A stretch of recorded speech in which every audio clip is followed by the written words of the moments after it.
I think I've spoken about this before. A lot of times when I'm doing figure work, I I'll look at the image that I've painted in the mirror. It completely reverses my mind, and to see that it looks satisfactory in reverse. And it's fascinating how often real errors become blatant in the mirror. Things that you may not necessarily have noticed in your painting process because you're so close to it, and you look at it, stare at it for a long time. You lose perspective. Looking at the mirror once in a while get you back on track because it immediately reverses it in your mind. That process, I thought I invented that process, my own self of looking in the mirror, and then until I talked to other artists, and they all they all do it, and they all think they invented it.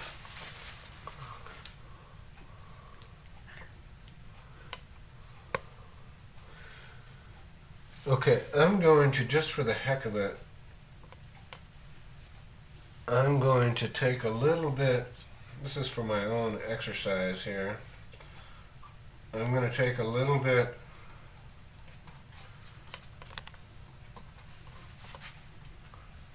of time and just throw in a few hairs on this right side. As we spoke of before, every time I sit down to do this painting, my hairstyle changes just a little bit.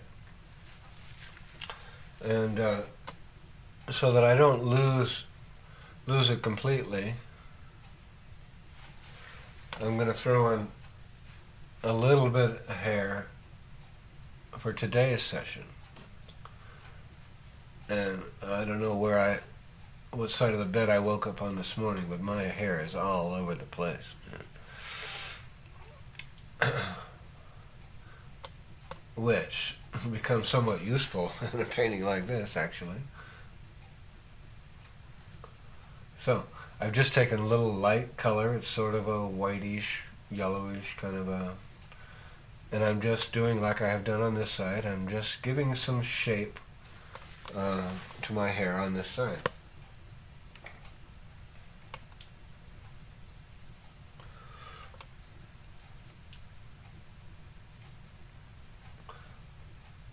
I'm not trying to be accurate. I'm just picking up the highlights, giving some shape. So the next time I sit down here, I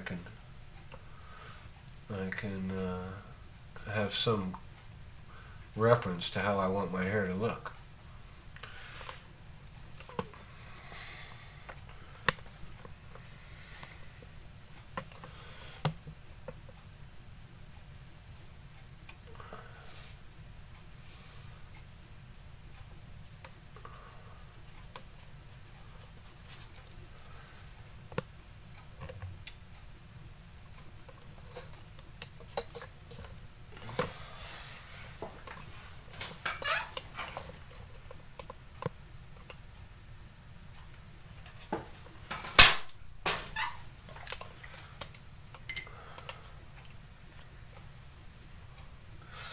Now, sorry for that lack of silence. I was checking it out in the mirror again. And I'll just continue this. Use a little dark, a little light. You know what I'm using over here on my palette, in case you're interested. I'm using the color background colors to draw with, so I don't ever get too far afield in the relationship from the background and the hair. I'm just sort of using those same colors.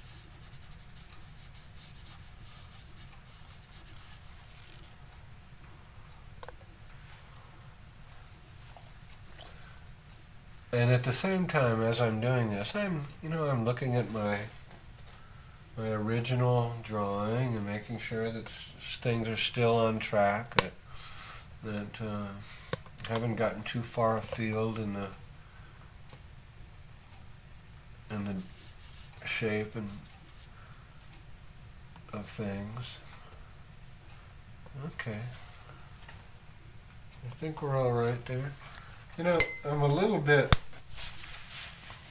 not sure if a couple of the lines that I put up on this thing, I'm going to erase them a little bit, but not all the way.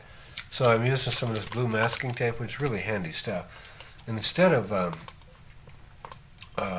taking some turpentine and rubbing on my canvas surface, I don't like to do that. I just like to lift the paint off. So I found that the tape works very useful in areas where, as long as it's obviously still wet, you just take the paint off as opposed to rubbing it in.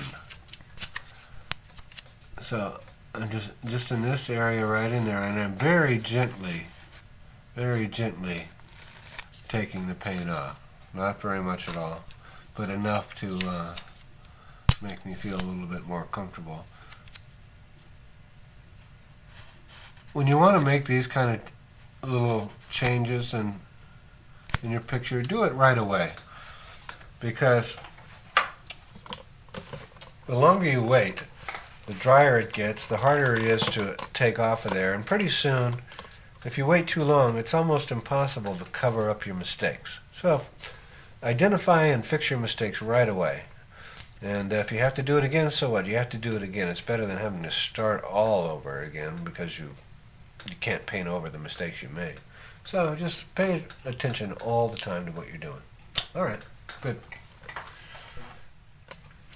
Again, I hope that what we're doing here has been of some use to you. And I tried to explain in the beginning of today's session that really the meat and the potatoes expression applies here, where I've tried to show you just the basic process of how I approach a painting. Now, what I'm doing here on this self-portrait, and I chose it for this reason, that it really embodies sort of my entire approach to everything that I paint. I'll approach anything exactly the same way, the process the same way. Whether it be a landscape or a seascape or a still life or a nude, it's all the same. It's the idea of trying to choose something which is of interest in the beginning,